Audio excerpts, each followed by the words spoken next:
Bonjour à tous en direct de Béthune, dans le nord de la France, le haut lieu de la pêche au coup pour ce 70e championnat du monde des nations.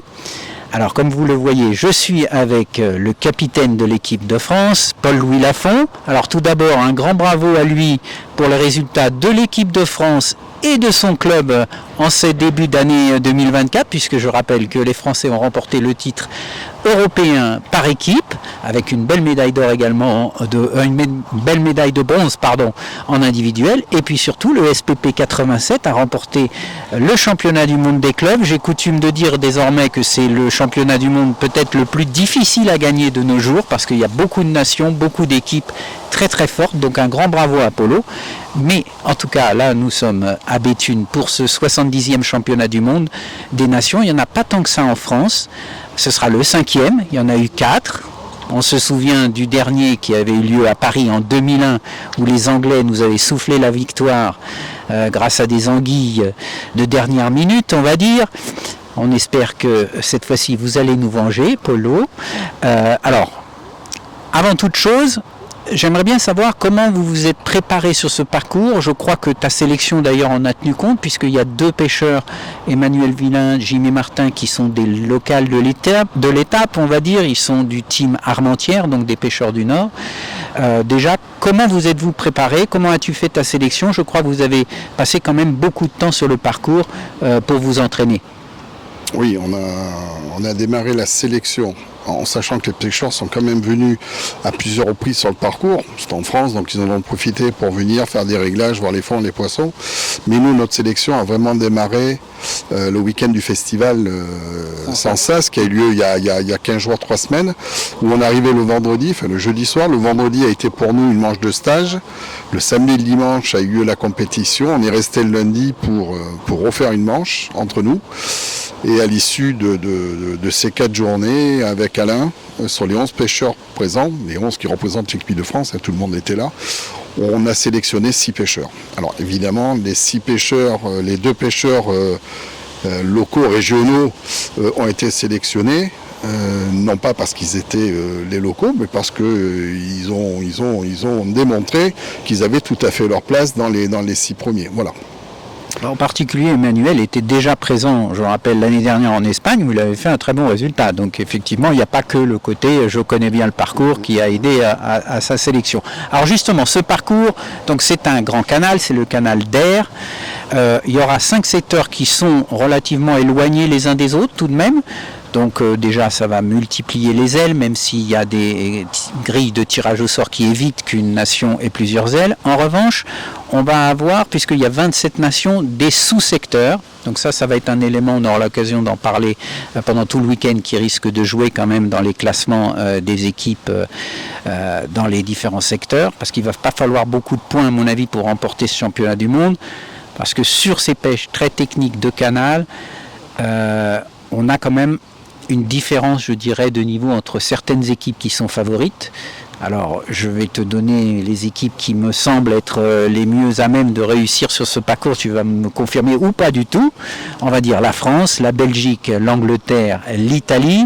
Et puis peut-être en outsider, on peut mettre la Hongrie et les Pays-Bas. Oui, on est entièrement d'accord. Mais oui, je me méfie aussi des Tchèques, qui depuis quelques années sont encore présents. On les a vus au championnat du monde des clubs, où ils ont encore fait un podium. Donc ouais, je pense qu'il ne faut pas les oublier, mais je suis 200% d'accord avec toi. Je pense que dans les nations que tu as données, on va retrouver le podium. Oui. Les Slovaques et puis les Serbes, rappelons que les Serbes sont doubles champions du monde en titre, donc il va y avoir du spectacle, même si les scores évidemment ne vont pas être aussi élevés que l'année dernière en Espagne. Si vous nous avez suivis, vous avez vu des bourriches extraordinaires, mais d'un point de vue technique et tactique, ce championnat du monde va être passionnant. Parce que dans ce canal, on va se retrouver en gros avec 3 pêches possibles. Une pêche en bordure de gobies, une pêche à mi-distance avec des gardons d'assez petite taille, on va dire des gardonneaux, et puis une pêche à la grande canne avec des poissons plus imposants, donc des beaux gardons, voire des brèmes sur certains secteurs.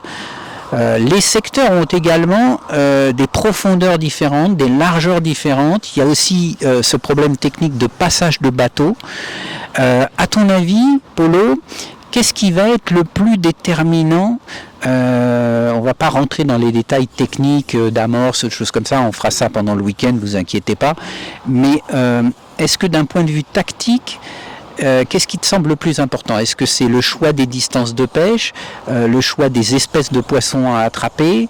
Voilà. Qu'est-ce qui te semble le plus important au niveau tactique? Il y a tellement de choses à faire que faudra pas se tromper déjà sur le démarrage. Démarrer avec les bons poissons et ensuite, malheureusement, la navigation va jouer un rôle important dans les choix qu'on aura à faire au fur et à mesure que la Manche va évoluer. Voilà, la navigation nous contraint souvent d'abandonner une pêche à 13 mètres, même si elle était productive, on ne peut pas faire autrement. On sait que les 20 minutes, 30 minutes qui suivent le passage d'une grosse péniche, il n'y a plus rien à prendre au large, donc voilà, là il faudra revenir à pêcher autre chose. Mais ça, il y a rien de, c'est pas un secret. Toutes les nations s'en sont rendues compte.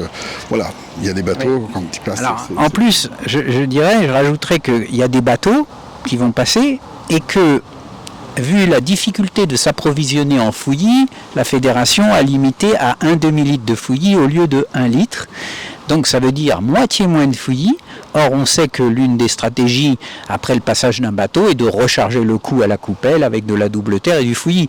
Donc si vous avez qu'un demi-litre, s'il y a beaucoup de passages de bateau, vous allez avoir des problèmes pour recharger régulièrement les coups. Comment gérer ce genre de problème? Vous allez utiliser d'autres zèches peut-être? On ne sait pas. Tu ne vas pas nous dire tout de suite. Non, mais bon, il y a des zèches, et on le sait, et tout le monde le sait aujourd'hui, après une semaine d'entraînement, voilà, il y a des zèches qui risquent de rester dans la glacière.